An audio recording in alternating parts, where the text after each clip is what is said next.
Hello बच्चों, चलिए प्रश्न को देखते हैं। प्रश्न इस प्रकार से दिया गया है कि युगलों में से आप कौन से एल्काइल हैलाइड द्वारा SN2 क्रियाविधि से अधिक तीव्रता से अभिक्रिया करने की अपेक्षा करते हैं, अपने उत्तर को समझाइए।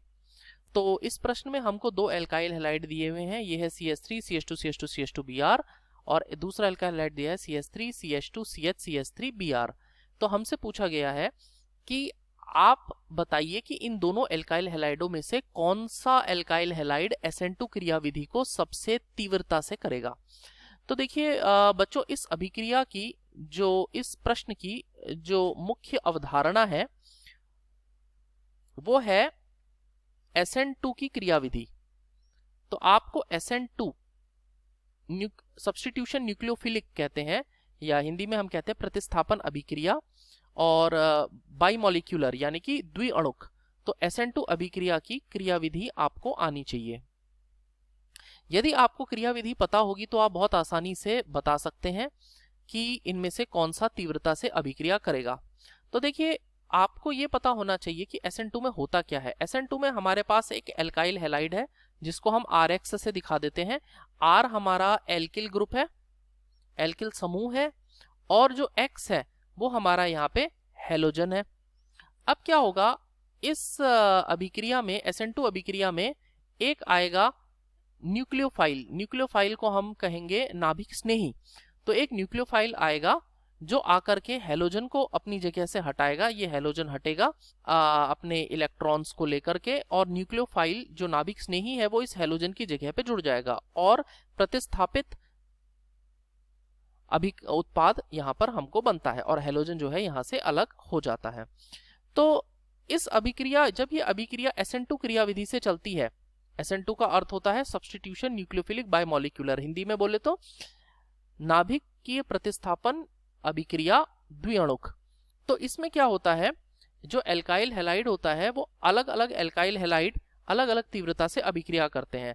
तीन प्रकार के एल्काइल हैलाइड होंगे। एक होगा 1 डिग्री, यानी कि उसको हम कहते हैं प्राथमिक एल्काइल हैलाइड। वो होगा मान लीजिए जैसे CH3 CH2 और CH2Br जैसे एक एल्काइल हैलाइड है, ये प्राथमिक है। प्राथमिक क्यों है? क्योंकि इसमें जो Br है, जो हैलोजन है, वो आपका प्राथमिक कार्बन के साथ जुड़ा हुआ है। प्राथमिक कार्बन कौन सा कार्बन होता है? वो कार्बन होता है जो एक कार्बन से जुड़ा है। इसी तरीके से द्वितीयक एल्काइल हैलाइड होंगे CH3 CH CH3Br। इस तरीके से द्वितीयक एल्काइल हैलाइड है। द्वितीयक एल्काइल हैलाइड कौन सा है? द्वितीयक एल्काइल हैलाइड वो है जिसमें हैलोजन जो है द्वितीयक कार्बन के साथ जुड़ा हुआ है। और एक होंगे तृतीयक एल्काइल हैलाइड, मान लीजिए जैसे उदाहरण के तौर पे CH3 CH3 CH3 CBr। इसमें जो हैलोजन है इसमें ये तृतीयक एल्काइल हैलाइड है। और ऐसा क्यों है? क्योंकि इसमें हैलोजन जिस कार्बन के साथ जुड़ा हुआ है वो तृतीयक है। तृतीयक कार्बन वो कार्बन है जो सीधे तौर पे 3 कार्बन के साथ जुड़ा हुआ है। तो जो SN2 की क्रियाविधि होती है, इसमें जो अभिक्रिया की जो करने का जो दर होता है वो होता है 1 डिग्री, उससे कम 2 डिग्री, उससे कम 3 डिग्री। यानी कि जो 1 डिग्री एल्काइल हैलाइड्स होते हैं, वो जो प्राथमिक एल्काइल हैलाइड्स होते हैं, वो सबसे तेजी से अभिक्रिया करते हैं SN2 से। तो अब ऐसा क्यों करते हैं, इस बात को भी हम लोग यहाँ पे जान लेते हैं। तो इसमें क्या होता है कि मान लीजिए हमारे पास एक एल्काइल हैलाइड है। इस क्रियाविधि में ये होता है कि आपके पास एक एल्काइल हैलाइड है, मान लीजिए ये RX है।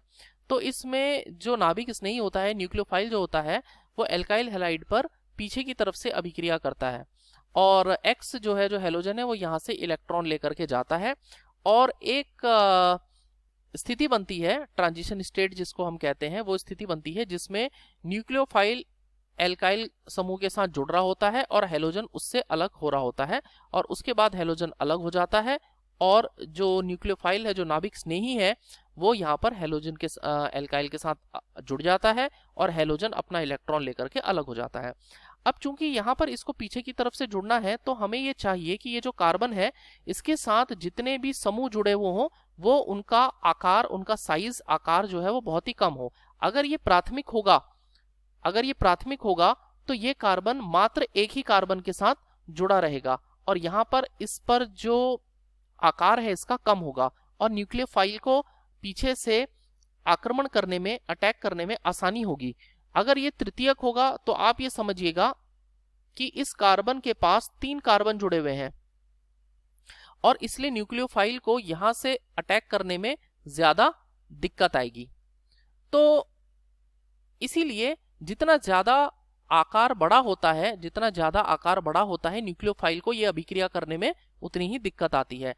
तो इसीलिए इसका जो क्रम होता है वो होता है 1 डिग्री, उससे कम 2 डिग्री और उससे कम 3 डिग्री। यानी कि 1 डिग्री सबसे तेजी से अभिक्रिया करते हैं, क्योंकि जो प्रथम पद होता है उसमें जब न्यूक्लियोफाइल पीछे की तरफ से अटैक करता है, आक्रमण करता है, तो उस समय पर ये जो एल्काइल समूह है इसका जो आकार होना चाहिए वो काफी छोटा होना चाहिए। तो आइए अब देखते हैं हमारे इसमें कि हम जान चुके हैं कि यहाँ पर 1 डिग्री सबसे तेजी से अभिक्रिया करेगा, 2 डिग्री उससे कम और 3 डिग्री सबसे कम अभिक्रिया करेगा। तो जरा देखिएगा कि हमारे पास 2 उदाहरण दिए गए हैं। पहला है, हमको दिया है इन्होंने CH3 CH2 CH2 CH2Br। अब देखिए यहाँ पे ब्रोमीन जिस कार्बन से जुड़ा हुआ है 1 डिग्री है, इसलिए ये 1 डिग्री यानी कि प्राथमिक एल्काइल हैलाइड है। जबकि दूसरा वाला जिसमें CH3 CH2 CH है, इस CH के साथ Br जुड़ा हुआ है और आगे CH3। अब ये जो है ये कार्बन जो है 2 कार्बन के साथ जुड़ा हुआ है, इसलिए ये 2 डिग्री यानी कि द्वितीयक एल्काइल हैलाइड है। तो जैसा कि आप जानते हैं कि 1 डिग्री एल्काइल हैलाइड ज्यादा जल्दी से अभिक्रिया करेगा 2 डिग्री के मुकाबले, तो हम ये अब आसानी से बता सकते हैं कि CH3 CH2 CH2Br और दूसरे हैलाइड में से CH3 CH2 CH2Br सबसे तेजी से अभिक्रिया करेगा। तो क्यों? क्योंकि ये 1 डिग्री एल्काइल हैलाइड है और SN2 का ऑर्डर जो होता है 1 डिग्री, उससे कम 2 डिग्री, उससे कम 3 डिग्री होता है। तो आशा करते हैं आपको ये समझ में आ गया होगा। CH3 CH2 CH2Br हमारा इस प्रश्न का सही उत्तर है। आशा करते हैं आपको समझ में आ गया होगा। धन्यवाद।